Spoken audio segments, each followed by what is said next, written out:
And hi there, everybody. If you are at the right webinar, if you are logging into Love is in the Air, are you sending your bird the wrong signals? So obviously, I think we have a theme going this month since it's the month of February, but we're going to talk about some important ways that we might not want to interact with our birds to show our affection towards them. And Dr. Lamb, thank you again for joining us today. Thanks. I think you have a presentation for us too, which is great. So I'm sure we're going to have a bunch of questions about this because we are talking about hormones in birds, which is a pretty big topic.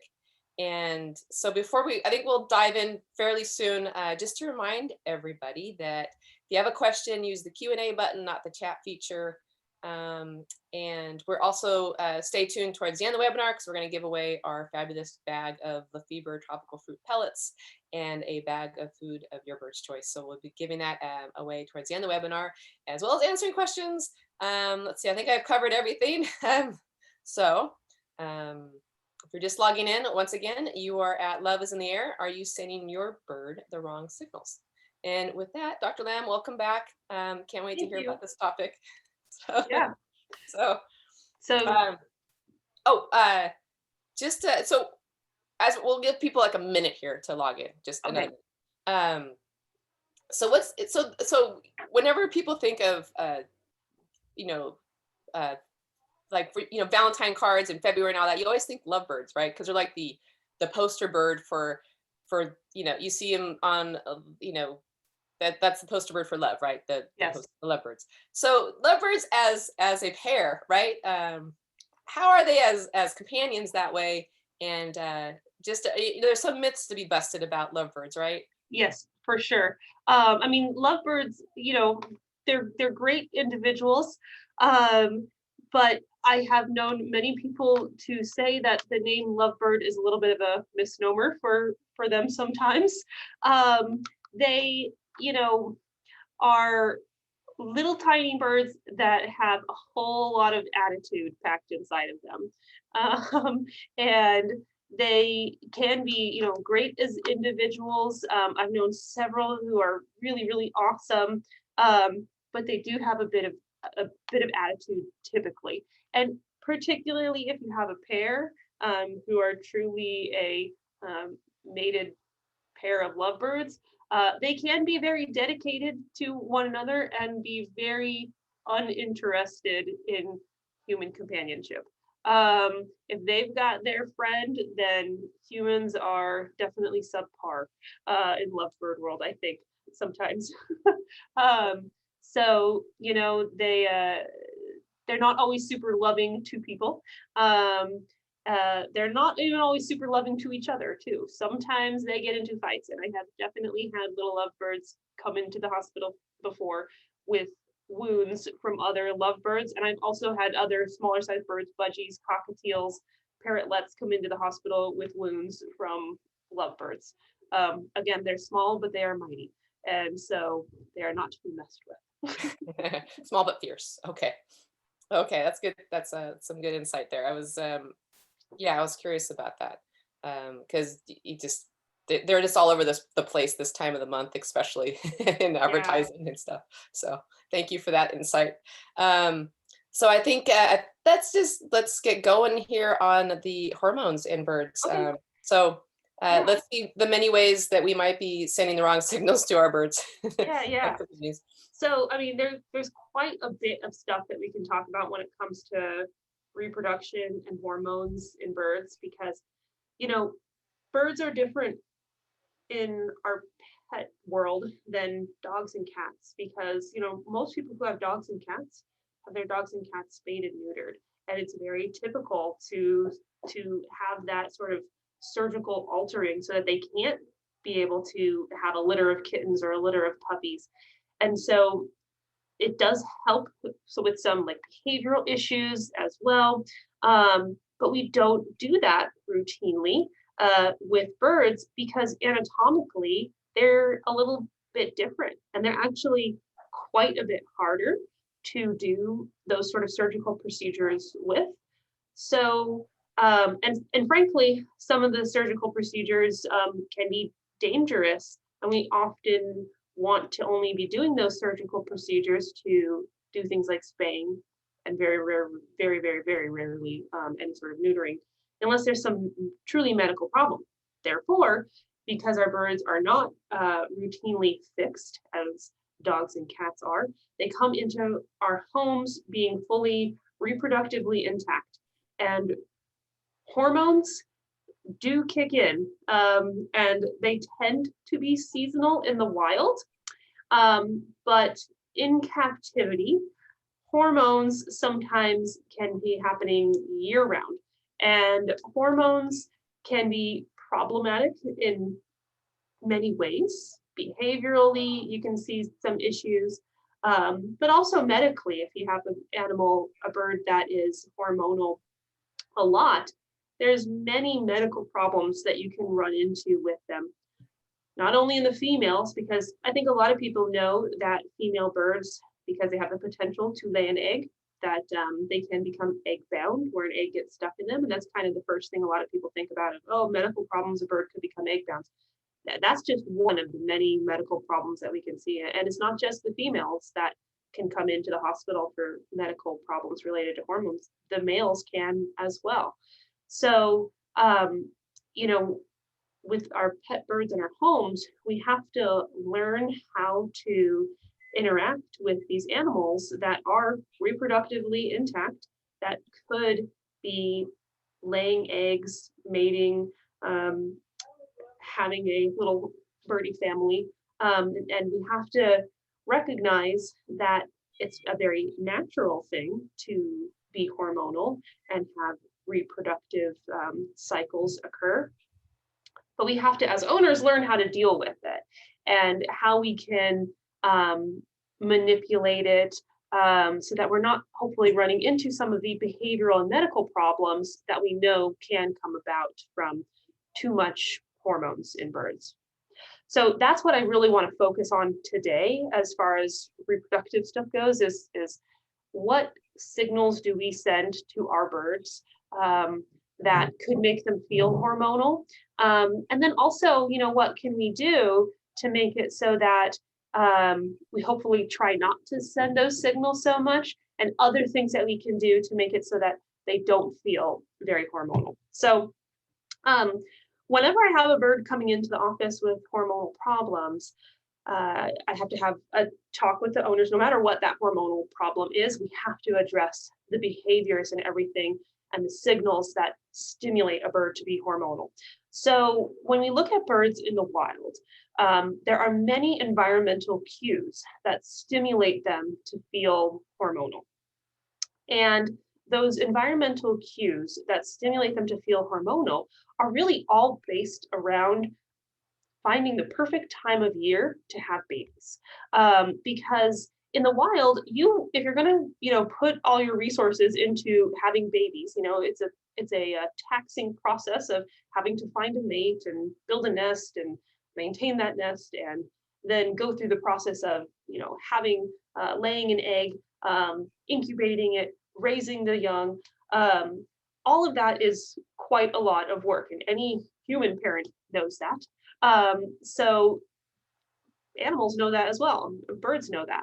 And so they want to make sure that during the times that they're going to be having those babies, it is the most optimal time for them to be having babies. So the most optimal time for a bird to be having babies is going to be when there is an abundance of resources around for them, so that they can feed themselves and their young. And that is usually the spring and summertime. And of course, it varies a little bit based on where you are in the world exactly, the signals that are going to tell you that it is time to start laying. But generally, when we think about the springtime, usually one of the big cues is light. After the winter solstice, when we have our darkest, day length of the year, the sun, starts to stay out longer and longer. We have these longer day lengths. And longer day lengths are definitely a cue to birds that, all right, the day length is increasing. That means spring is on the way, which means that I know I'm going to be having some abundance of food coming up that's going to be growing. So, hey, that's the perfect time for us to start thinking about being hormonal and start thinking about and planning for the future that we're going to be having some babies coming. So, day length increases are really a big signal for many different species of birds. So, in captivity, the issue with that is that we bring our birds into our homes. Now, some people have their birds living outside, and so they're going to be exposed to more natural light cycles. But a lot of our birds are living indoors with us, and we're sitting under artificial lights. And so for us, when the sun goes down, we're not ready to go to bed at 6 o'clock at night in the winter time. So what do? We turn the light on and we stay up till 10, 11 o'clock at night, right? So, you know, a lot of times then the birds go, oh, okay, well, the light's on, so I'm going to stay up too because, hey, the sun is still out. So they think they have these nice big long day lengths. And if we're interacting with them, throughout the entire day and the evening hours with the lights on, then we're perpetuating this, hey, it's springtime, it's your summertime, and now's the time that you're going to be having just the perfect environment. So one of the things that we can manipulate to make birds feel a little less hormonal is the light cycles. I mean, it is an easy thing to do if you have your birds in your home. Putting them on a schedule of when they're going to go to bed, it can be really helpful. So a lot of times what I'll talk with owners about is make sure that they stick with some wake up time and bedtime, and kind of stick as best you possibly can to it, and adjust it for what's going to be right for your home. For me, my schedule is that I wake my birds up at 7 a.m. and then they go to bed by 7 p.m. You try to have it be no more than a 12-hour light cycle, because again, if you have that longer day length, longer than 12 hours, then it can be very stimulating to them. Now, some birds are even stimulated at that length of time. So some birds need to go to bed even sooner. Some need like a 10-hour day length. And what that's trying to do, again, is just make them think that, well, it's winter time. If it's winter time, it's not the best time to be having babies because it's cold and there's not a lot of things growing. We don't have as much food as we really need out there. So, reducing their day length can be quite helpful for some individuals. The other thing environmentally that can signal a bird to be hormonal, and it does also, again, depend on kind of where that species is native to, but humidity can sometimes stimulate birds to be hormonal.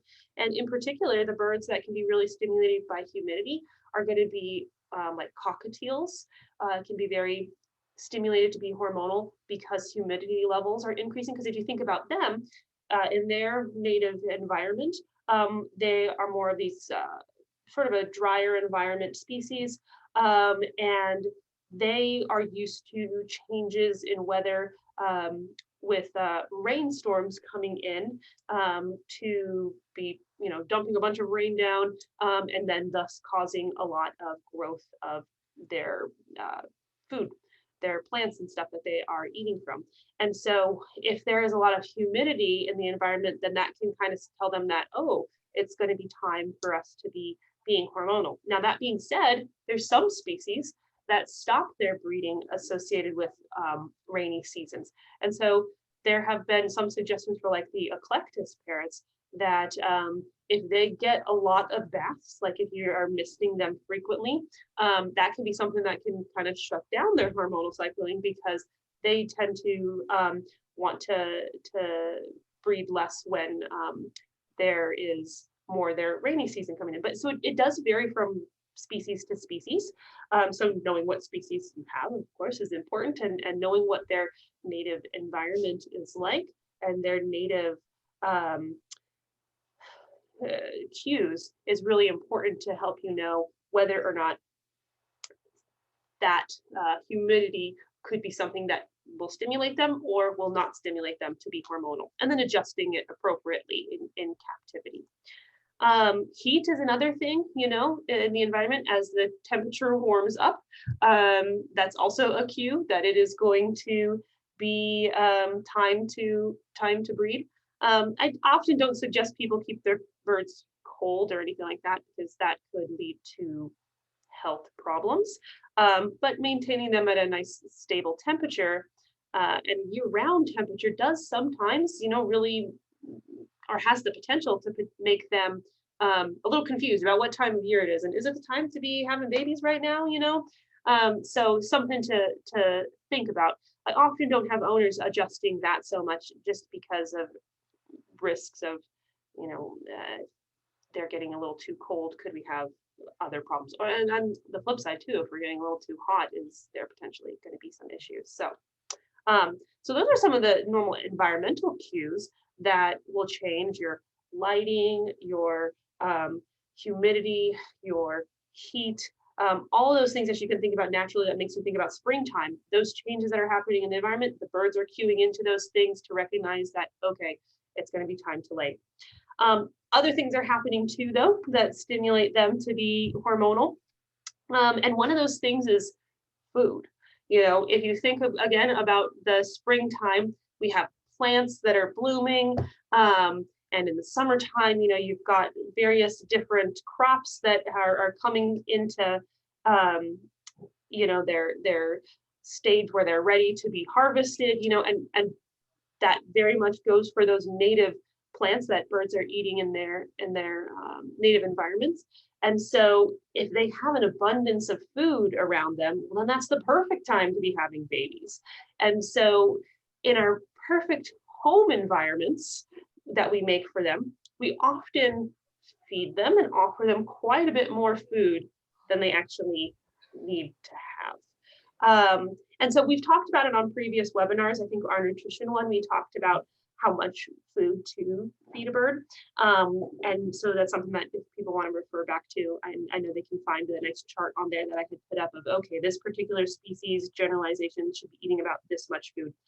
Or going to your veterinarian and asking them to help calculate caloric needs for your individual bird and figuring out exactly how much you should be feeding them so that you're not doing it to excess. Because if you're giving them an abundance of food, to them, again, that's just like being in the wild when it's spring and summertime and things are growing and there's just so many resources available. If you have a lot of resources, then that's the time to be prolific and have some babies. So the other thing that goes along with that is high fat.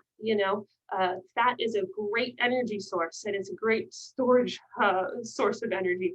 And so if we are providing them with a lot of high fat or high calorie foods, again, that tells their body, that signals their body, hey, you've got plenty of resources available to you. Let's think about being hormonal. And then for some species, moisture to the food can be kind of hormone stimulating. And I don't think it's the case for all species. So again, there's a little bit of variation. But if you think about it, birds who are mates, they often feed each other, right? You will see a mated pair of birds that will regurgitate food to one another. And that's just sort of part of their bonding process. And so if we, what is regurgitated food? It's like this moist, warm blob of food because it's been sitting in the crop for a little bit, right? And mixing with water that they're drinking and secretions and things like that. And so sometimes if we feed our birds these moist, warm foods, there's some of those really fun, like cook and serve diets that are out there, or things that people will make. I know plenty of people who will feed their bird a little bit of oatmeal or something like that. That's what I was thinking, yeah. And I mean, what is it? It's a nice, warm, moist thing. It's like regurgitated food. And so sometimes if you're presenting them with, oh, this warm, delicious, moist food item, they may be thinking, oh, wow, this is exactly like some regurgitated food. I love you so much. And may feel very hormonally stimulated. So, that's definitely something to consider in our homes with our food, with our birds. It can very well be quite stimulating. So high fats, high calories, high moisture, warmth, all those things could potentially be stimulating a bird to want to be hormonal. So if your bird is being hormonal and you are doing any of those things, number one, check to see how much food you're actually feeding. And, go back to those charts that we've talked about in the past of what amount should a bird be getting on a daily basis, or reach out to your veterinarian for help on that. But make sure they're only needing the calories they need per day. And if you do particularly have a species that is more stimulated, to think of, I guess, warm, moist foods as being a regurgitated meal that you've just delivered to them, maybe cutting back on that sort of thing. The species that I am aware of that people have described as a little bit more hormonally stimulated by having warm, moist foods is African grays. So, if you're offering your African gray oatmeal every morning, and you're having issues with hormones, but you're really trying to control everything else, like environmentally with the lighting and not stimulating them in other ways, and they're still being hormonal, then that could potentially be part of the problem that needs to be addressed and altered. Now that also then brings me to the next factor of basically how we interact with birds. And our interactions with our birds, sometimes owners don't always understand. And, I should say, just humans, really is what I should say, don't always communicate well with birds because we are very different species, right?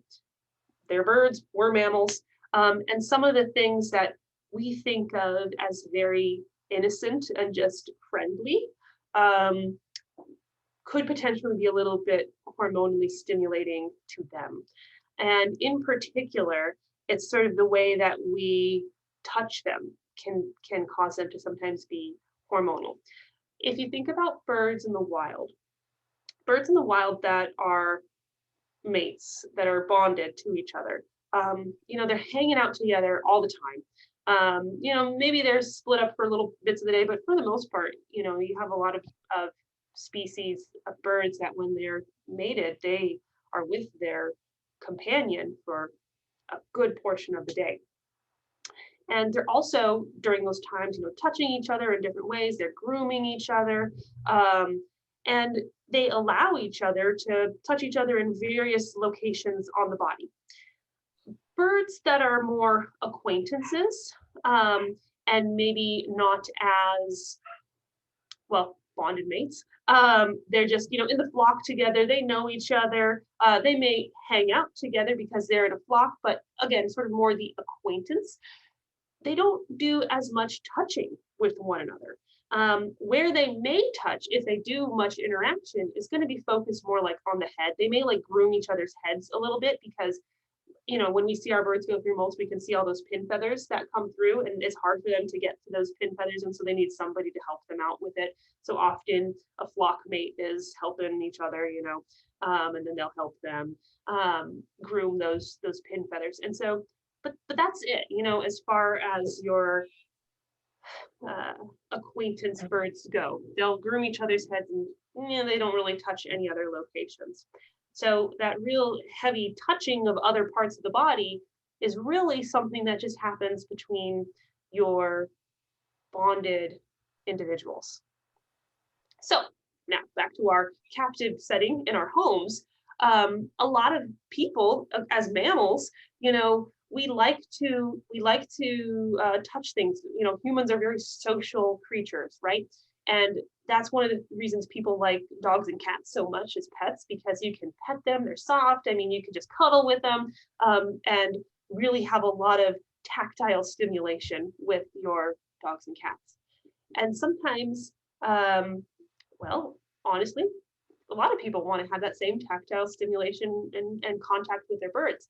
And when your bird allows you to be able to pet them and touch them all over, I mean, you feel really good because you're like, oh, they love me. They allow me to interact with them and pet them. And maybe they don't like, my spouse or sibling or something like that, but man, they love me because they let me touch them all over. It makes you feel really good.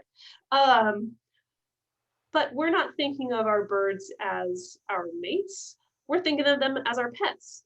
But in the bird's mind, when they're allowing us to like touch them all over and pet them all over their body, and not object to it, that might be in their mind really more that oh, I love this person a lot. What a beautiful individual for me to think of as my mate, you know, and it does happen a lot.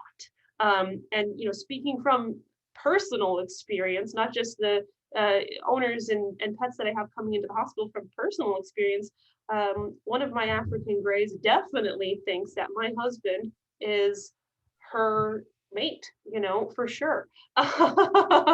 So, you know, and a lot of times our relationships between birds and people start off very innocent of, you know, we just found this amazing creature that we want to spend time with and we really love them. Um, and we start to interact with them and they're letting us do all these things that we get to do with our dogs and cats, but it leads to sometimes this over bonding between us and them in sometimes a negative way, not always. There are definitely um, cases where it doesn't result in some behavioral or medical problems, but I've met many cases where it has. So it's, you know, something that we have to be mindful of, that our interactions with them, the way that we think of them, is maybe a little different than the way they think of their interactions with us. So, and it's not to say that I don't think you should touch your bird, and that's not what I think is appropriate at all. But what we should think about instead is how do we touch and interact with them appropriately to them so that we don't create this over bonding experience. And so, again, when you think about birds in the wild, acquaintances just maybe preening each other's heads, mates touch each other all over. So, if we want to be more out of the mate category with our birds and into the acquaintance friend category, that's where we should focus on petting on the head. And so, like petting and preening on the head, focusing on there, but not touching other parts of the body is generally what's recommended. And I will say that when a bird is pet over like the back, like lower back area or under the wings, those are very sexually stimulating areas. And so, something that a lot of people do and don't even recognize that they're doing it, because again, when we pet our dogs or cats, we can just run our hand down along from the head down to the tail and we don't even think about it. It's great. But people will do that with birds as well, where they start off with the head and then they'll just, you know, have their hand go all the way down. And I think even like macaws really are the ones that people do it the most with, where they start off at their head and they go all the way down the back and they like take their tail and they go like string their hand all the way down to the end of the tail. They're this great long bird, you know, so it's kind of a neat way to like pet them. But I will say that once you get over beyond that neck and down that back area, and definitely by the tail area, because we're right next to the little vent area, very sexually stimulating to go over those spots. So, you know, maybe again, focusing more on just petting on the head and not too much on the back. Maybe a little pat on the back is fine every once in a while, not something on a daily basis. If they need a little help with grooming their tail, maybe you could do just a teeny tiny little grooming there, but definitely not something that you want to be doing all the time, every day, frequently. It's something that you really want to focus on. Okay, when we're interacting, we're friends, we're not mates. We're going to just kind of pet the head. The other thing I will say is the length of time that we spend with them could also be a little bit stimulating in some ways too. Because again, think about those birds in the wild, when they're mates, they are hanging out for a good portion of the day. They really don't leave their mate so much at all, other than if maybe one wants to go over to the next tree over and get a little food from something, and one doesn't feel like flying that way too. You know, they're within either eyesight or ear hearing distance from their mates. And so if we are hanging out with our birds for really long periods, then we're kind of strengthening that pair bond. And so it's something to keep in mind as well. Now, I'm also not saying don't hang out with your bird for a long time, because I like to hang out with my birds for long times. I mean, when I'm off from work, it's like bird time all the time. But when you're hanging out with them and doing things with them, maybe trying to do things that are a little bit more purposeful, as opposed to just kind of sitting together, cuddling, scratching the head. You know, let's hang out and let's explore. Let's play with these toys together. And a little later on, I just want to get to another couple of things first, but I am going to talk about some of the good things that we can do to redirect our attention, a bird's attention, away from being hormonal and sort of redirect the signals that we may be giving them to doing things that are more purposeful so that we don't accidentally overstimulate them. But before we get to that, a couple of other things that I wanted to talk about that are these hormonal triggers and stimulating things. I wanted to go over housing and toys. So with housing, birds, most of our pet birds, when we're talking about our parrots, most of our parrots are cavity nesters. And so they like to, they don't have that traditional like cup-like nest that a lot of us people will think about when they think about a bird's nest, or you see some like artistic rendition of a bird's nest.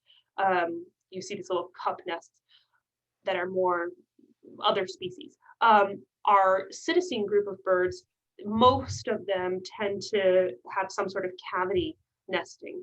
And so they like these dark holes, a cavity, whether it's like a tree, or there's a lot that are actually nested like termite mounds. It's a dark nest, right? A dark hole, and it's often small and tight. And so sometimes when we cover their cage, depending upon the size of the cage that you have for your bird, sometimes that covering for some birds makes them think of this nice dark little cavity that they're inside of, and sometimes that cage then can become a little bit hormonally stimulating. Now that's definitely not for all birds. I've known many birds that have been covered without that being an issue at all. But I will say that I have known some birds where it is an issue, and had owners just stop doing the covering of the cage at night, still keeping them in a secure location where they feel comfortable, of course, but not doing the covering, and had them feel less hormonal. So something to be aware of, that might be a little bit stimulating for them, but not for all, for sure. So other things that could be thought of as little cavities. My birds in particular, one of my birds loves the bathroom. She thinks that the bathroom is the most like prime real estate, I think, because she just wants to go hang out in that bathroom all the time. And what is it? It's a dark cavity, it's this dark little area. It's like her little secret place. Closets are another thing, small closets. There are these rooms that typically don't have a window into them, and they're small, they're tight, and birds sometimes look at those things with a lot of interest and like, wow, that is just a great place to be. What a wonderful nest. And then I've had some birds that have thought of like their carriers, pet carriers, as nests, that where owners sometimes like maybe have their pet carrier set up next to the cage. And I've known birds that climb off their cage and go into their pet carrier, and their pet carriers are perfect little nest. Or those happy huts that they make for birds that really love to cuddle up against something, and in particular the conures seem to absolutely love those things. But again, what is it? It's this nice little cavity that they can go inside of and feel all secure and dark, and can be very stimulating for them. And then as far as toys go, some toys can be a little stimulating. And I have a photo here. So I am going to screen share.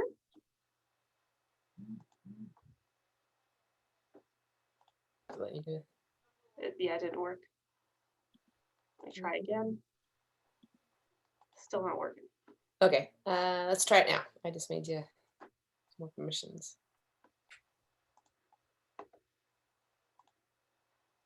All right, so let me move this over. Okay. When this picture's blown up, it's a little bit blurry, so I apologize that it's ever so slightly blurry when it's big. But this is one of my African greys. This is the one that loves my husband very, very much, and thinks that he's just the greatest person in the world.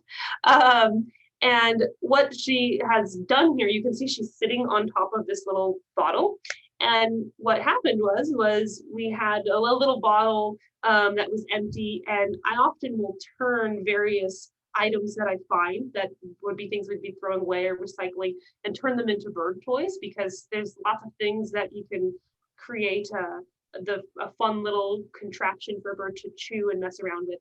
And so we had this little bottle that we thought, oh, we'll put a nut inside of there and it can make a nice little sort of clanking around sound, and they can tear it open, get the top off and get the little nut out, and it'll be a great little treat. Well, Gigi looked at it a little differently than we did. And what she did is she threw it on the floor, and then she went and sat on it. And she thought of it as her egg. So, I didn't look at that and think like, oh, an egg. But when I look at it now with her sitting on it, I'm like, oh, it's a nice little perfect round thing that is definitely like an egg. And at the moment when it happened, I didn't think anything of it. I thought it was going to be a great little toy that I made, but I was wrong.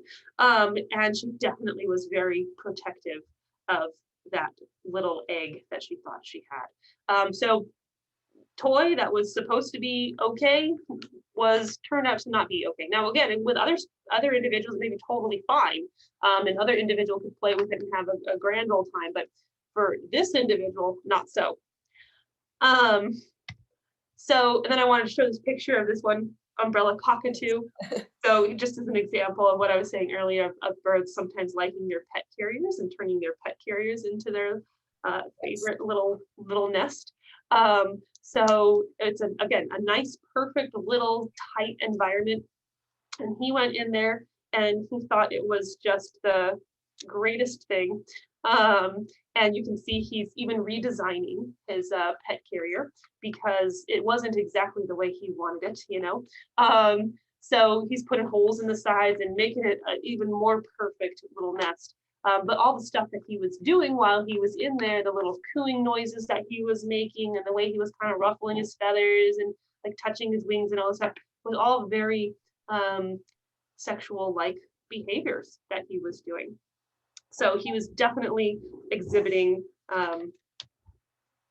this object or thinking of this object as something that was, a nest and definitely hormonally inducing to him. But when we look at it, we're like, it's just a pet carrier. It's just what he, has to go to the groomer or the vet in. So, they don't always think of things the way that we do. And then here's just another picture of my African gray. This was her in her nest. This is in the bathroom, and where she just loves to go. The light is on, and when I took the photo, but we don't usually leave the light on in the bathroom. So again, this perfect dark little cavity that she just wants to run for. And I've known lots and lots of owners who have had very similar situations. It's not always a bathroom, it's a closet sometimes, or I've had it also happen with owners with like in the kitchen, birds walking into the kitchen and opening drawers and opening cabinets and going inside of them. Because again, perfect cavity. So, things that we don't think of as nests can be really, really hormonal. So what's going to happen if you walk in that bathroom with your gray looking at you like that? It depends on who you are. If it's my husband, that's totally fine. Then he's accepted. But yes, I have gotten bit on the toe before. So yeah, you got to be mindful of that. And the important thing to know too is if I'm not aware that she's there and that she bit my foot and I got scared and I suddenly kicked my foot out, what if I kicked her? That could be a problem, for sure. And then here we go, having a medical issue that we need to run to the vet for. So a reason to try to make them not be so hormonal, because in her mind, it's totally normal for her to guard her nest. If I walk in there, I'm an intruder. It was not right for me to walk in. She is the owner of this bathroom, not me, So you can't blame her for biting my toe when I trespassed on her, Again, it's her natural instincts that are kicking in there. So you can't get mad at them. We have to know how to manipulate our environment, understand their behaviors, so that we can live together in harmony and not have problems occur. Which allows me to go on to the next thing that I wanted to talk about, which is how do we give them other things to do? Because we have all these things that can be hormonally stimulating. Again, the environmental factors of the light, the humidity, the dietary factors of too much calories, too much fat, warm, moist foods, the way that we interact with them, of how are we petting them or how are we hanging out with them, certain toys in their environment, certain structures that they're seeing, certain things in our house can all these things can really stimulate them and make them feel really hormonal. So what do we do to stop them from having so much hormonal drive? And one of the things that I talk with owners a lot about is redirecting their attention to something that's more appropriate to do. And one of the really great things, and we've talked about it, various times before in previous webinars, is getting them to forage. In the wild, they're spending a good amount of their day. Different studies have shown different amounts of time birds spent foraging based upon the species that they're looking at, but generally speaking, somewhere around 60% of a bird's waking hours are spent foraging, looking for food, manipulating their environment to find little bits of food here and there. And when people have done research in captivity to see how much they're actually spending time on with their food dish, it's about 5% of their day. So we just took this wild species that's eating or taking up most of its day with 60% of the time doing foraging, and now we have limited it to 5% of their day with their food dishes. They've got to figure out something else to do during that rest of that day. And doing other natural behaviors are something that they're going to fill their day up with. And hormonal issues, or hormonal behaviors, they are normal, natural things. And so if they're feeling really comfortable in their environment and they've got all their needs met, then perfect time to be hormonal. So foraging is something that we can do in a captive environment with our birds to make them have more of their time taken up doing appropriate things. And there's lots of different options for people out there. There are foraging toys that people make that are sold at pet stores or online.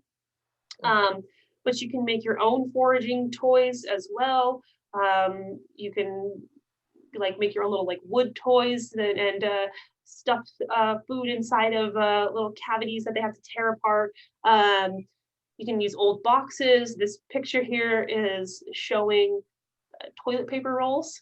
Those are just simple little pieces of paper cardboard that we would normally be throwing away, and you can convert that into this toy that a bird now can chew apart and destroy to get just a little bit of food. And when you take all of their food and put it in different foraging items throughout the day, now you're taking up more of their time doing something that's more purposeful and giving them something to spend their day doing that's not hormonal. The other thing that I really like to have owners do is work on trick training with them. And, we all know birds are smart, right? Everybody knows that parrots are really intelligent animals. And so let's use that to their advantage and to our advantage. We can make them use their brains. We can make them learn how to do different things to interact with us. And teaching them these tricks and trick training them is a great way to redirect their attention to something that's not hormone inducing, to something that's incompatible with doing hormonal behaviors, and there's lots of fun things that you can train your bird to do. I put down some of the real basic things, teach your bird to wave. And this is Arroyo when he was a little baby. And it was when I was teaching him how to wave, and he just, you ask him to wave and he put his little foot up. They also, you can teach them to turn around or do a high five, or you can target train them, to touch things. But there's lots of other fun things out there that people teach their birds how to do. And I mean, if you spend any time on YouTube searching pet birds, I mean, you will find fun little things. There's birds that golf, there's birds that play basketball. I mean, it's just a lot of great stuff. There's budgies that know how to skateboard. I mean, it's just endless, you know? And so that becomes then a different way we can interact with our birds. And rather than just doing a lot of sitting around together and cuddling, now we're doing something that's totally different. It stimulates their mind. And man, birds that know how to do tricks, when you see them get it, when you see them figure the trick out, I mean, their facial expression changes. They get so excited that they've discovered what it is the human wants. And they really love it. And so here's just a couple other pictures of when Arroyo was a little baby and he was learning how to target train. This is when I was teaching him the simple command of touch. And all I was doing was capturing a behavior that he could easily do without me stimulating him in any way. But I paired it with asking a command, made him do a particular behavior. And then I clicked, because you can see in my hands, I have a little clicker in my hand that told him that, okay, you did something good and a treat was going to come. So there's many different ways to trick train, but clicker training with training your bird is an easy way to do it, because the clicker basically signals the bird that a treat is coming. So you first train them to understand that if you click this thing, a treat is coming. So you just sit there, you click and you give a treat, click, treat, click, treat. And then you start to ask them to do things. So like here, this simple behavior of teaching him to touch something, I just had a stick. And he is a bird, so they like to grab things, right? So all I did was hold up the stick. I said the word touch. I leaned it towards him, and he grabbed it like he just naturally would anyways, because this is interesting. And then as soon as he touched it, I clicked and I gave him a treat. And you do that multiple times, and they start to go, oh, okay, when that person says something and I do this thing, I'm going to get rewarded for it. They're asking me to do this. And so, you know, they learn different commands that we give them. Here is him again. I was teaching him how to wave, you know, and using that clicker. So those are all the photos I had. I'm going to stop sharing. So, you know, the point of the redirection of attention with your foraging activities and your trick training and those sort of things is that you're giving the bird something else to do, you know? So now it doesn't have to think about hormones as much, because it's got other things to fill up its day. It needs to work. It has to go, you know, get its food. It has to find different things. It has to manipulate stuff. And now when we're interacting, we're doing these tasks together. And, you know, doesn't mean that you can't, you know, love on your bird a little bit and give it affection and have those times where you do sit together and just hang out and relax. But it definitely helps to make it so that that's not all you guys do together, and that your birds can feel a lot more stimulated in other ways and not hormonal ways. So that is all the stuff I had for you guys. What sort of questions do you have for me? Wow. Well, it looks like we have quite a few questions. All right. Yeah. So we got a good selection here of questions. Let's see. So let me see. Off the bat, what's our question? Okay. So Elizabeth asks, does hormonal behavior decrease or even cease as a parrot ages? Is it proper to rub a bird's feet or beak? So as far as their age goes, you know, there is a point where they hit sexual maturity. So there's some behaviors that birds do when they're young that are kind of okay to do when they're babies, that aren't really hormonally inducing at all, because they're just not at that age where they're sexually mature, and it's not going to be stimulating anyway. Depending upon the species of bird that you have, they're going to reach sexual maturity at different times. And generally speaking, the smaller the bird, the quicker they reach sexual maturity, versus the larger species take longer to reach sexual maturity. Now, when do they actually stop being hormonal? That is a great question, and I don't have a good answer, because, you know, they can be hormonal for very, very, very long periods of time. And there's even some species that scientists are, you know, following in the wild of different birds that are still laying eggs like in their 70s. So, you know, I don't know that we really have great documentation to say exactly when they stop being hormonal, because I have met some old birds that are hormonal still. And I've met some old birds that lay So I the answer in short is I don't know. But the longer answer is probably a lot longer than what we truly understand. Their physiology is different than mammals, so they don't really go through that like menopause that like human women go through. So and next time we meet, I was going to talk more about like the physiology of hormones and some of the medical problems um, in birds with reproductive issues. Now, the second part of that question, what was the second part of the question? I It forgot. was, is it okay to rub a bird's feet? Oh, Yeah. the feet Good and the question. beak. Lightly, yeah. I mean, you can do a little like rubbing on the beak lightly, a little touching on the feet. That's fine. That's not very hormonally stimulating.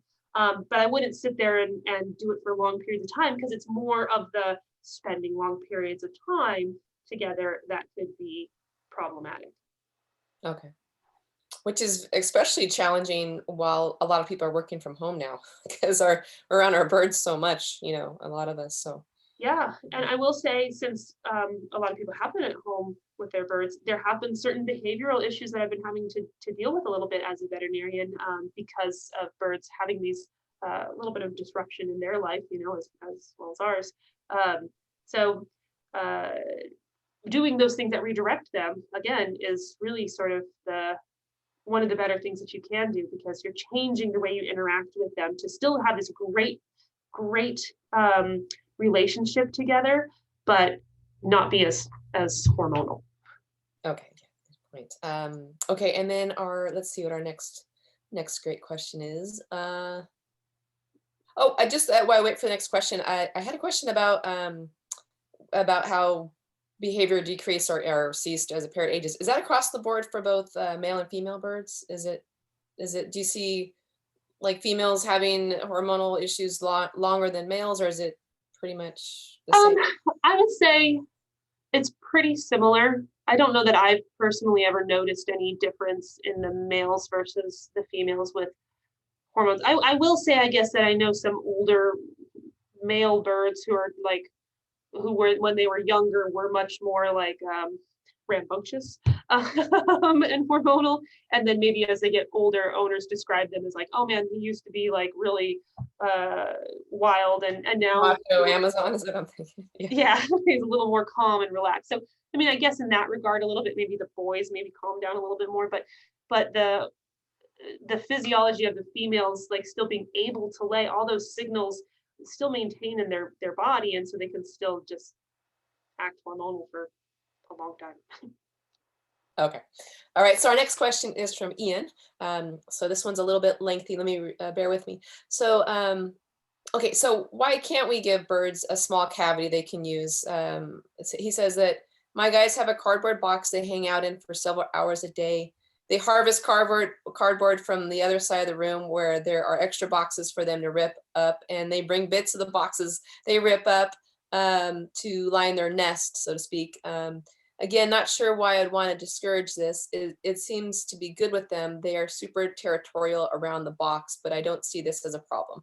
Yeah, okay. So that's a really great question because when we talk about reducing hormonal drive, it's not across the board. Not everybody has to reduce hormones in their bird. It really is dependent upon what interaction do you want to have with your bird, and you know, are there potential health issues that may be more of a problem for your individual bird? So I don't think that the talk we just gave here about the hormonal triggers or decreasing hormonal drive has to apply to every single pet bird out there that people have. Every bird is an individual. And for some owners, as he said, the birds are interacting with their boxes, they're doing their thing, they're territorial around them, but it doesn't bother him. If it doesn't bother you and you think your birds are very happy, they're stimulated, they're living their best life that they can, as long as you're not running into behavioral problems that are a problem for your interaction with them, and as long as you're not running into medical problems with them, then it's again natural for them to be hormonal. So you can let them do these behaviors. It's just that I think a lot of owners don't always have the ability or want that kind of interaction with their birds. If they do have a bird who is biting them or screaming more or coming into the hospital because they have cloacal prolapse issues. So if you're not running into those medical problems, then and your birds are happy, then go for it. Okay. All right. And then let's see. Renseki, sorry if I mispronounced that. Conures sleep in a nest. They need it always. Let's see. Is that okay for them to be, I guess, sleeping in to sleep in a nest? Like I'm imagining one of the little huts, conures in the huts, like Yeah, those especially. little huts. Yeah. So, you know, they like to, but I would say they don't have to. Okay. So I know many, many, many, many conures that do not sleep in huts, including my own conure doesn't sleep in a hut. Do they like them? Do they feel comfortable in them? Absolutely. They love them. But do they have to sleep in them? No. Now, some can sleep in them and not feel hormonal and do just fine. One of my conures that I used to have, a Nande conure, um, she was great. She could sleep in a hut. She wasn't hormonal, no problem. She was comfortable. It was just simply the place that she slept at night and no issues. She did great. It was totally fine for her. But I also have known many little conures that those huts are really hormonally stimulating. So again, it goes back to the individual. All the things we talked about don't necessarily, again, apply to every single bird that's out there. So you have to look at your individual, what's going on with your pet.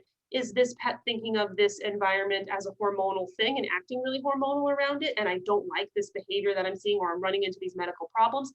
If so, okay, then we need to adjust it. But no, if the bird is interacting in this environment appropriately, not having behavioral issues, not running into medical problems, and doesn't really act like they're hormonal in their hut or their box or what have you, then it's okay. And the one other point that I wanted to bring up that I should have mentioned for our last question that I forgot was, with boxes, I provide boxes to my birds to destroy because again, it's a cheap thing that's easy for them to just tear up.